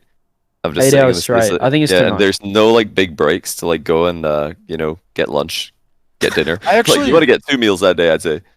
I actually really didn't mind the like all of it being played in one day, but I did not like that we were first match. I had to wake up like 7 in the morning to get to the facility like early. 8. Yeah, it kind of sucked. I didn't sleep very well the night before, but I actually did not mind the 7 series in one day. My biggest problem was just kind of the time of it. I wish it was a little bit later, but I do understand like the venue hours and stuff. Like a lot of people going back to the World Championships loved. Well, a lot of the players, teams, you know, Chrome saying as a coach, we had the Swiss, the wildcard stage. You played like 1 series a day, and you could like plan for that series, prep for that series.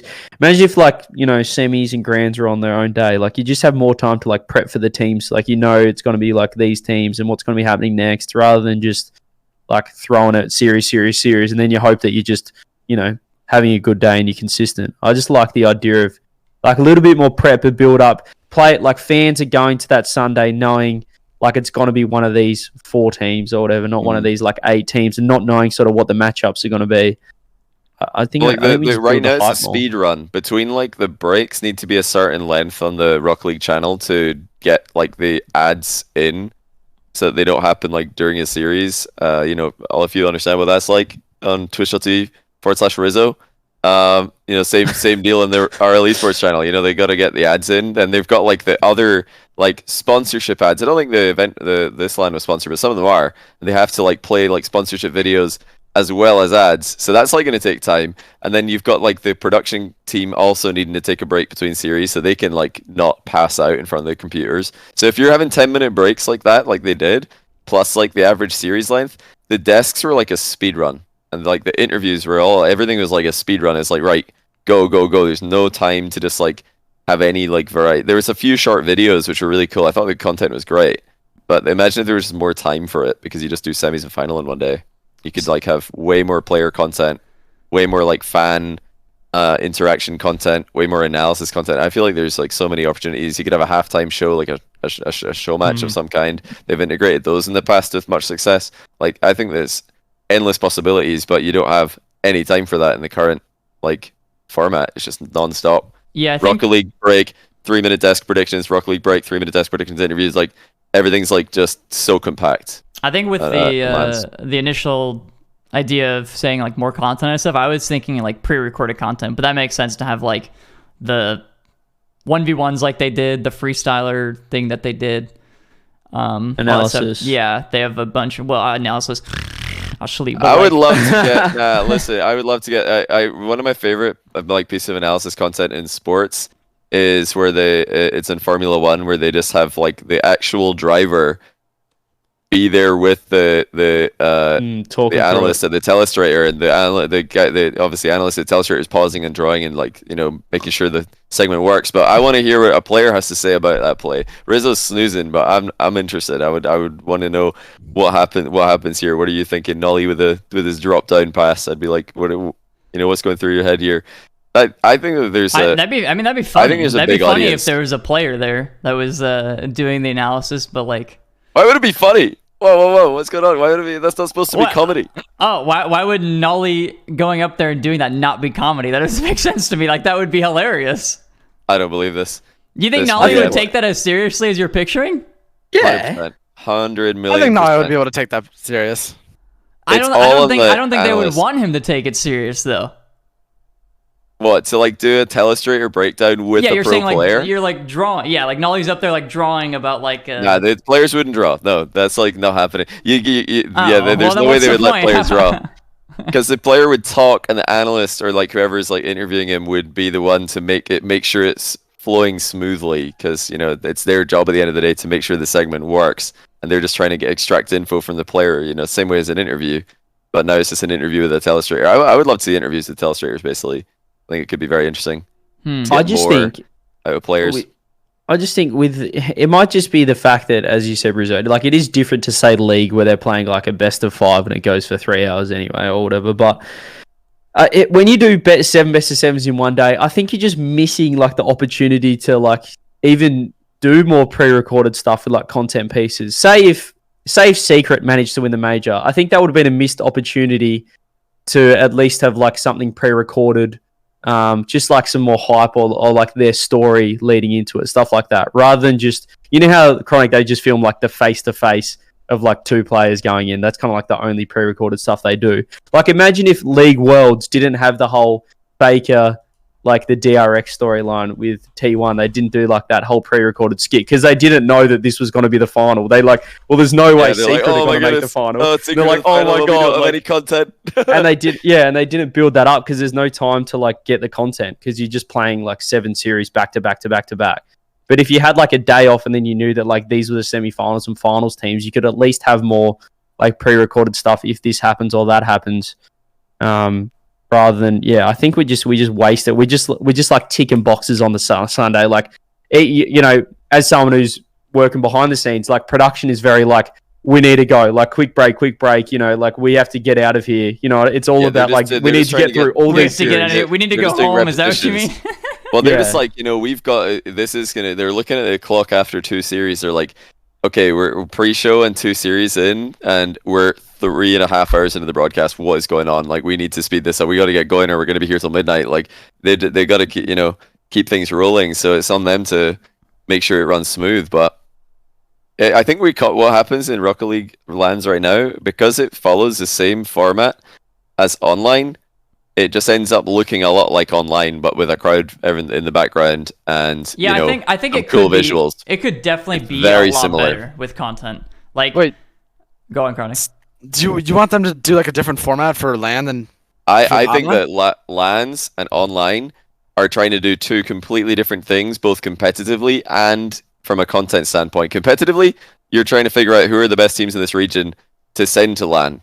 That's like a qualifier. It's a glorified qualifier. Whereas LAN is like, okay, now it's entertainment time. It's cutthroat. Single elim is really good on LAN. I think it's terrible qualifier format, really good on LAN. Because now you're seeing who can win maximum drama, maximum entertainment. So I think like they're 2 very different things from a competitive standpoint and content as well. Online, we got to get through all these games. We got to like show all the qualifier games. On LAN, well, now we got so many opportunities to show more content that you can't do online because we've got everybody here under one roof. So now we're kind of like restricted, in my opinion, copy pasting like the regional format into a major because we have the same amount of games to get through, even more because we want to broadcast them all on LAN.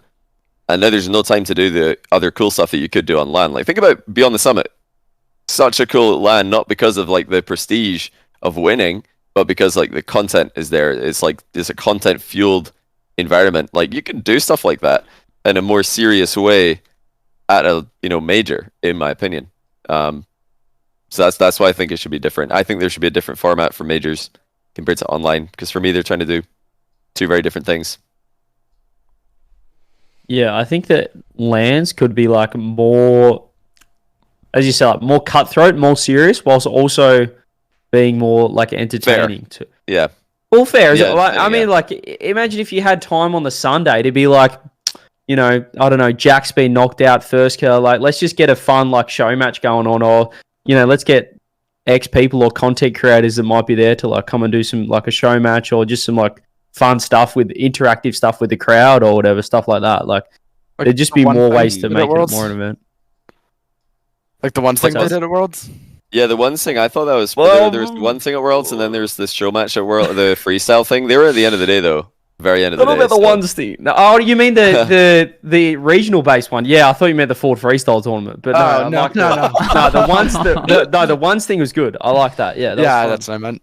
But yeah, they were like end of day, like let's just put it on there, test run these like formats, test run these ideas. But like if you had a shorter grand final day with just 2 semis and a final, makes sense to put that after the second semi. Just like, you know, have some break for the players so they can go prepare for the final instead of like semi-final team. They're just like, oh, we won the semi, now we're against this team. And the team watching who won the first semi are like, oh, who are we going to play? Who are we going to play? Okay, we play Genji, right. 15 minutes of prep and then we're playing the grand final. You know, like I feel like it could be a better experience for the pros if they get an hour or 2 hours to like, you know, make the content and then actually get ready. Because you recorded, wasn't there a face-to-face interview for the grand final as well? So somebody's literally finished a semi-final, straight into a face-to-face interview for the final, maybe 5 minutes of like chat with their team, and then boom, now you're walking on again. It's like very like quick turnover. So how are you supposed to perform to your best ability in that circumstance? It's tough. I guess that makes sense in giving yourself or giving the teams more time. Like I really do like that because if you're only doing 3 series, it's like you can really guess how long the broadcast is going to be, but it's so unpredictable with 7. Yeah, you can really like rigidly schedule it and like have lots of like flexible content pieces. Like, oh, if it's a 3-0, we'll use this. If it's a 3-2, cut that one. You know, like you'd have so much content and that really make I think a cool product out of it. But what is it next split? It's going to be groups into like single elimination. So yeah, I imagine it'll be quite stacked in the last 2 days again. Not sure I mean it's just a single M top 8 again. And then is it not single M top 12? But like oh yeah, it is. First place gets a bye. It's a bye, yeah, and then I think. Wait, so this format is single is top 12. Split. Yeah, it's different than last 4.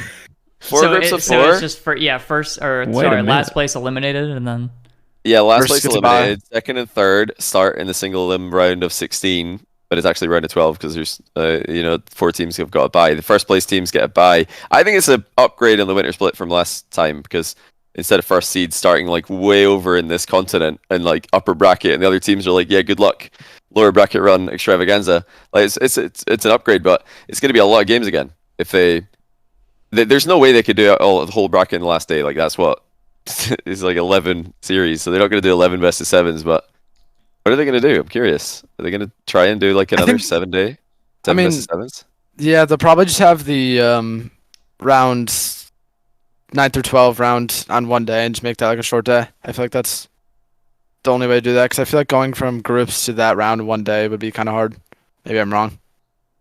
Well, it's like tough. If you want to start like in the format they got for winter split, if you want to start every team on one day in the same round, instead of like, half finishing the quarterfinals on the Saturday and then finishing the other half of the quarters on the Sunday, like you're gonna need to do like 8 series on Saturday and then 3 on the Sunday, or 4 on the Saturday and 7 on the Sunday.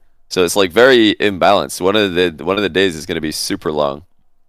I think it'll probably be best of 5. I hope it's best of 5. So I'm gonna check. If that's best of 7s in the round 1 of the single elim, that's going to take a long time. That's going to be another exceptionally long day. It wouldn't be if it shouldn't be. I'm checking. Let's see. Does Wikipedia have the answers? Oh, it doesn't say. Hold on.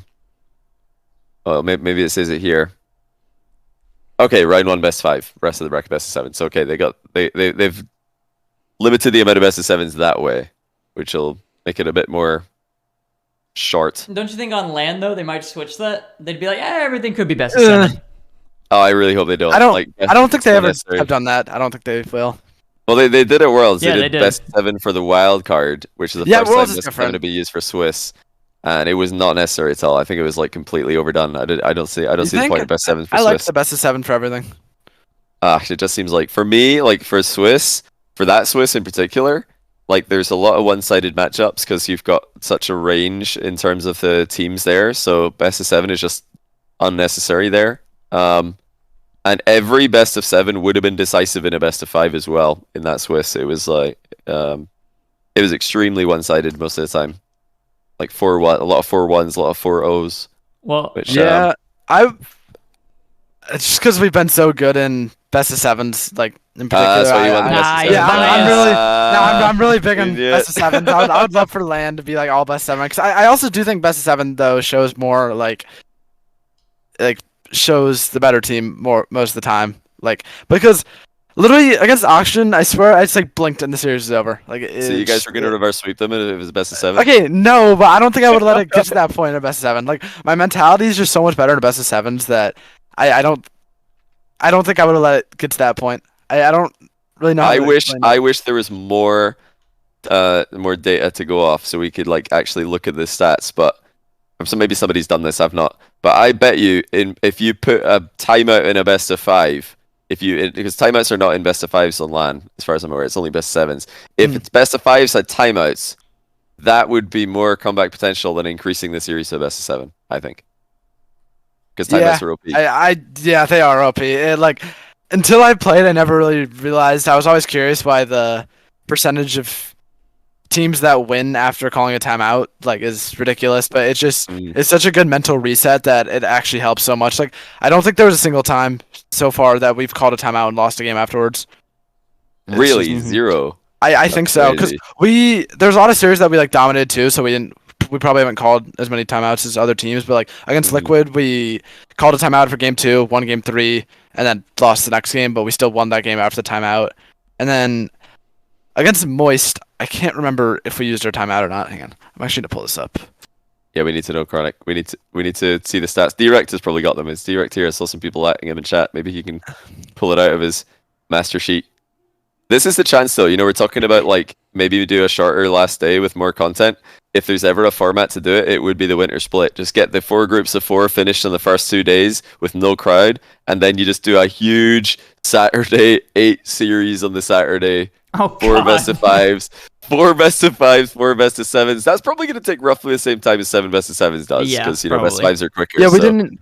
I think get that long day out of the way on Saturday, and then have like the series more spread out in the final day. Really make it more of a grand thing. I don't know what they're doing with that. This is pure speculation, but I'm hoping that's what is going to happen. Yeah, we didn't even use our timeout against FaZe or Moist. You didn't even need it. I guess not. Too easy.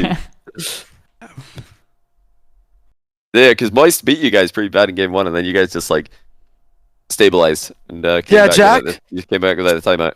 Jack asked if we needed a timeout, and I like shut it down. I was like, no, I don't think we need one. It was just first game grand final. If there was ever a game like game 1 timeout, I remember I watched that casting the game. I was like, this could be the first game 1 timeout that we see, because you guys were very nervous. Rise scored like just 3 open nets from people missing. He had a really nice stealing shot on us. Stabilized it.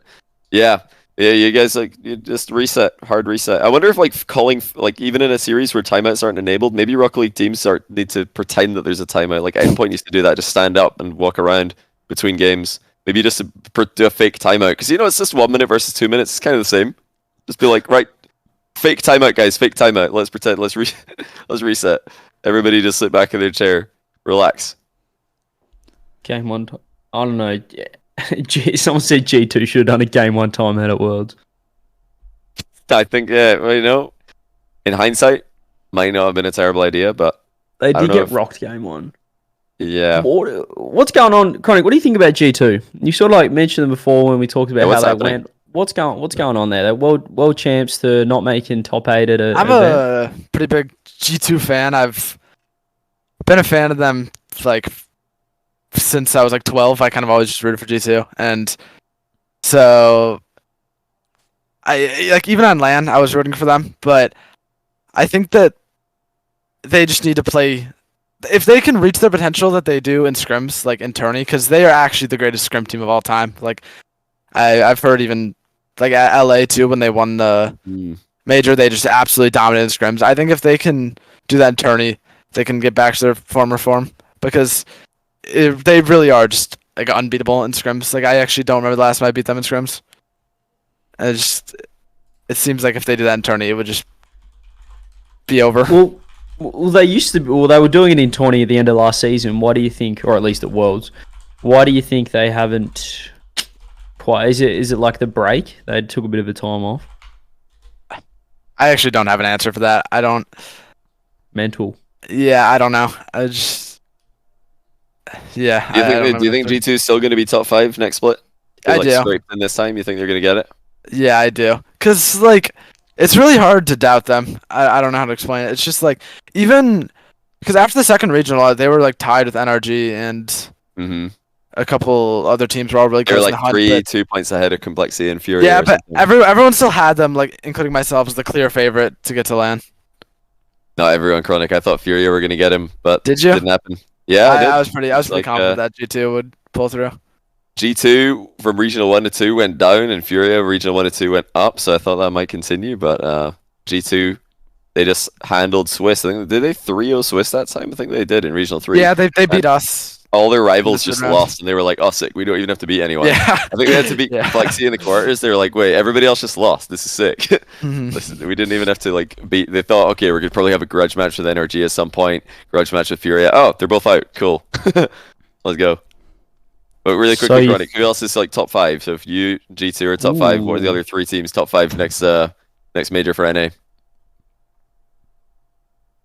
I obviously FaZe. Mm-hmm. I think those. I wouldn't say G2 is a lock. I think they are. You do think they're a lock, or you don't? I don't. Okay. I'm still. This is probably like the most I've ever doubted them making a major, but I still think that they pull through. But also, I have the same 5 teams. I think I don't want to doubt V1 because everyone kind of does that, and they always seem to just pull through. But they seem to be the most like replaceable team in the top 5, and I would replace them with Furia, but I think it's probably a toss up between them two to make the 5th spot. You think, yeah, even if Lost joins Furia, they're still not going to get it?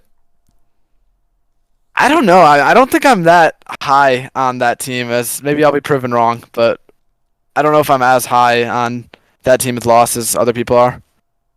But maybe they'll prove me wrong and just dominate. Because I know Lost is an amazing individual player. He has incredible confidence, but I know like now that we've talked about how well teams mesh and mentality, and if they don't mesh well, I wouldn't be surprised if they miss LAN again. Yeah, they go to gel well. Righto, Mr. 1 LAN, 1 win. Firstly, what are you spending your 33k on, or all your winnings? You guys have won about 180k for this split. It's been ridiculous. What are you doing with the money? Firstly, and secondly, what are the expectations going into next split, next major? Give me those. Don't want me to give a boring answer, but yeah, you can be boring. I just plan to save it. I don't really. Yeah, look at this guy. Yeah, he's anti-Nolly. Don't. Wait, say anti-Nolly. Anti-Nolly. Yeah, Nolly does not care. He spends well. Nolly was on here. Nolly was on the broadcast. He's like, no, very materialistic. I'm gonna get a new watch. Yeah, Jack and I don't spend much. He spends as much as he wants to make him happy. But going on to our expectations, I think our expectations, or mine in particular, probably just first. I plan to do the same thing as we did this split. Win again. Yeah. Hell yeah. I want to do the exact same thing we did this split. I know it's hard to repeat what we did this split, but I hope we can do it. You know, there was another team like that who won the fall major, and they were not happy. They were not satisfied until they won Worlds. It was BDS. So you're following. They also made a roster footsteps. change in there as well. They did make a roster change. You don't have to follow their footsteps. You don't have to follow their footsteps exactly. Maybe not a full-on inspiration. Just like the idea, the concept. Yeah. Do as I say, not as I do. Yeah, don't do everything they did, but I don't. His mentality was very similar to what you're saying here. He's like, you got the major win, but I heard Jack say the same thing in the post-game interview. You got the major, but that's only step 1.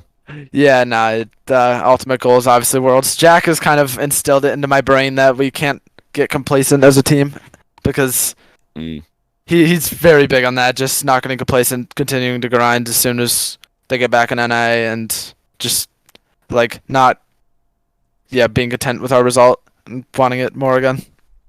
Wanting it more. You love to hear it. What a good way to finish it. Well, yeah, what a good way to finish it off. I think that's going to be the end. We're going to wrap up Chalkedcast number 22. We appreciate you guys watching. As always, if you guys missed any portion of this, it'll be uploaded to YouTube, as well as uploaded on Spotify and Apple Podcast, if you guys want to give a re-listen, either or. Thank you to Chronic for joining us, and thank you to Johnny and CJ for having me. For co-hosting, of course. It's great to have you. We appreciate you guys, and we will see you all in the next one. Bye-bye.